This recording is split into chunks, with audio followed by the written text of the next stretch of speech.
Hi, in this video I'm going to show you how to connect Claude AI to VidIQ. So if you want Claude to help with maybe keyword research, analyzing competitors or some YouTube numbers, this can be really useful connection.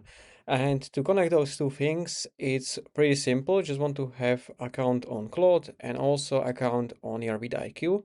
I already have my account connected with my YouTube channel right here. So the next step is you want to click on your profile in bottom left corner right here in the VidIQ. Then click on MCP. Here you can see different setup guides for different providers. We are using Claude. So what you can do is really simple. Just click on VidIQ for Claude and it should redirect you automatically to the Claude. And all the fields should be like filled like this. So you don't have to paste anything. Now click on add. And you can see it's checking connection with VidIQ. So we might have to authorize our account. All right, so click on connect. And this is what I said. Now you can authorize your account and then it should be ready to go. So you can see VidIQ is right here. You can see all of the tools which we can use. So we have, for example, keyword research. You can find for similar thumbnails. You can do some channel search like competitors or stuff like that. So I can close this. And if you're not exactly sure what to type, you can just ask Claude, like, what can you do with IQ connector? And you will get every information you need. So you can do some channel video analytics, research, content creation, and optimization.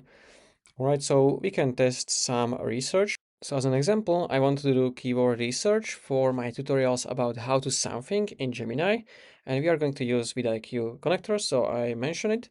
And just make sure the VidIQ is actually enabled. So if you click on this plus icon from the drop-down connectors, here if you scroll, you should see VidIQ enabled. Then we can send the prompt. It will ask you for the permissions, so you can decide if you want to allow it only once for this task or always. I'll select only once for this task. Here we have this nice list of the keywords. So for example, you can see how to use Gemini is not searched pretty much. It's only about 3K searches per month. Gemini versus ChatGPT has around 60K, so this one could be good. You can also see how big the competition is in this keyword. We can see low. This one has some positive numbers. So now I could go and create some comparison video about Gemini versus ChatGPT.